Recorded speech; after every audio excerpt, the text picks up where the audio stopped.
This week at NASA. NASA astronaut Mike Fossum and Satoshi Furukawa of the Japan Aerospace Exploration Agency joined cosmonaut Sergei Volkov aboard the Soyuz spacecraft he commanded and lifted off from the Baikonur Cosmodrome for the International Space Station. Hatches are open. A little more than 2 days later, the trio joined the other members of Expedition 28 already aboard the ISS. Commander Andrei Borisenko and flight engineers Ron Garin and Alexander Samokutayev. They're scheduled to return to Earth in September, while Volkov, Fossum, and Furukawa are slated to conduct experiments and maintain the complex through their return in November. 3, 2, 1.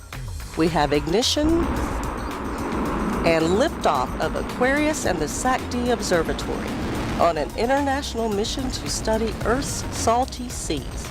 Also sent aloft was the Aquarius SAC-D spacecraft, roaring off the launch pad at Vandenberg Air Force Base in California. This is a great day. Aquarius SAC-D is going to be making measurements in places that have never had measurements made before. From its polar orbit of the Earth, the NASA-built Aquarius, the spacecraft's primary instrument, will analyze the oceans for their comparative levels of salinity, or the water's saltiness, a major factor in the flow of currents that ultimately affect climate. It's going to tell us a bit about how the ocean circulates and therefore how the ocean contributes to moving heat around from low latitudes to high latitudes, making this Earth more habitable than it otherwise would. Data from the Voyager spacecraft and a new computer model suggests scientists will have to revise their notion of what transpires at the edge of our solar system. Magnetic field in the solar wind, where it interacts with the interstellar medium, which is way out there. It's 100 times the distance of the Earth from the Sun, was thought to be in rather straight lines, curving smoothly around. But what we found now with Voyager actually entering this region, as it usually is, it's much more complicated than that. This region appears not to be smooth as previously thought, but filled with a swirling sea of magnetic bubbles.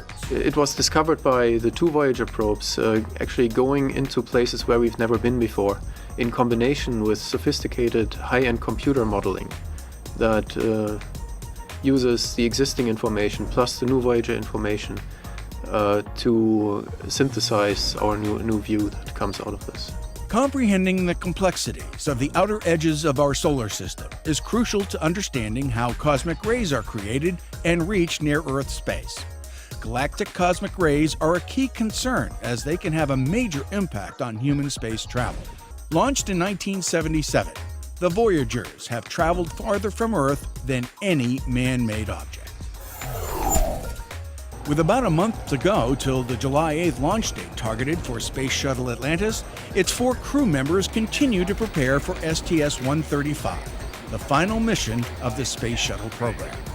STS-135's commander, Chris Ferguson, pilot Doug Hurley, and mission specialist Sandy Magnus and Rex Walheim will use Atlantis to bring one last batch of supplies to the International Space Station before the shuttle fleet is retired. Well, I certainly feel honored to be part of the last crew. You know, I think that I feel the most honored about it is it requires a special skill set to operate with the crew for, and I'm very flattered that it's felt that I have that skill set that is needed to do that. I'm very, very flattered by that.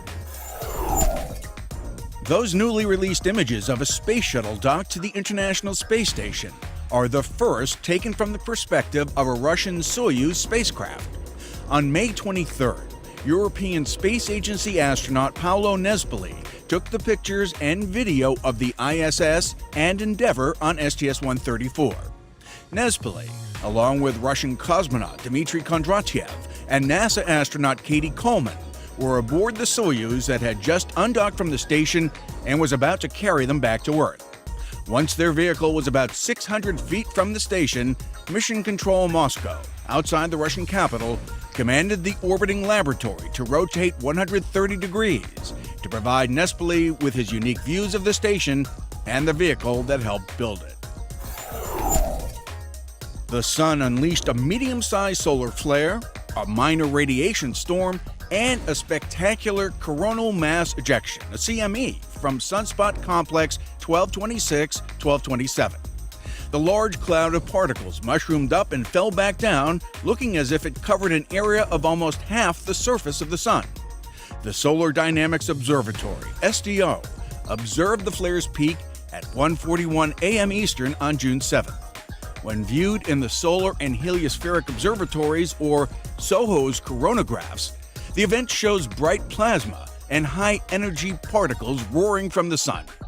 According to NASA models, the CME is shown moving at about 1,400 kilometers a second. It was like a roller coaster, something that really kind of shakes you around. Astronaut Doug Wheelock, who served as flight engineer on Expedition 24 and commander of the International Space Station for Expedition 25, was a guest speaker at the Glenn Research Center. Wheelock encouraged students from area schools to dream big when planning their education and career path. Wheels, as he is known in spaceflight circles, also shared with Glenn employees the highlights of his nearly 6 months aboard the ISS. I'm still standing there at the computer, and the alarms, and you'll hear those in the video. We captured the sound of the alarms. And the alarms are really loud, and we have cautions and warnings, and they're red lights, yellow lights, everything flashing, lights turning off, fans shutting down. The space station sort of dying, like controlling itself but shutting down. His efforts, along with those of crewmates Tracy Caldwell Dyson and Shannon Walker, helped to restore the ISS to full function after a faulty pump module caused the emergency shutdown of half the station's external cooling system. On October 25, 1961, NASA announced plans to open a rocket engine test facility in Hancock County in South Mississippi. The result was the Stennis Space Center, and in honor of this milestone, Stennis opened its doors to the community to celebrate 50 years of contributions to the U.S. space program. Activities of the day included speakers, exhibits, demonstrations, and interactive activities for children. Attendees also met former astronaut Scott Altman, shuttle commander of the final Hubble servicing mission. This NASA helium weather balloon is carrying not only the experiments, but also the hopes of 4 teams of high school students. They're the finalists in NASA's second BalloonSat high-altitude flight competition. The Glenn Research Center hosts the national competition, which offers high school students an opportunity to experience an authentic flight mission from start to finish. 3, 2, 1, let go!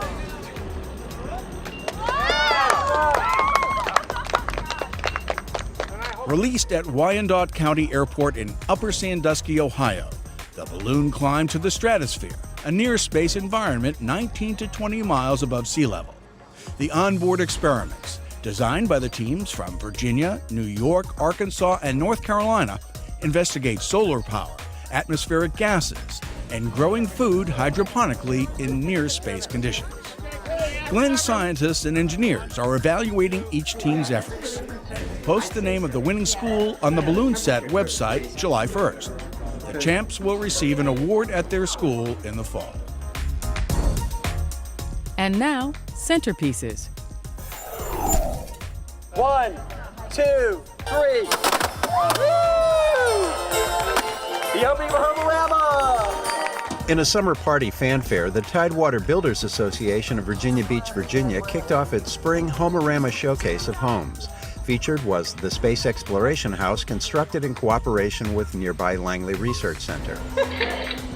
Throughout the house are more than 20 NASA spin-offs, commercial products that incorporate NASA-developed technologies in their design or manufacture. These include a commercial application of aerogel, a high-tech insulation used by astronauts against the extreme temperatures of space.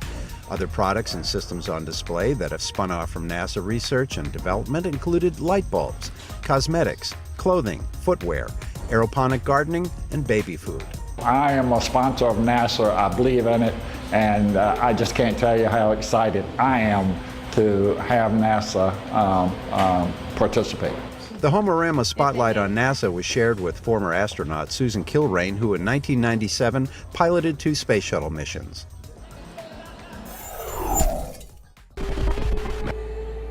Seattle from the International Space Station. Astronaut Mark Kelly made a surprise appearance during the Seattle leg of the current world tour by Irish rock band U2. What's on your mind?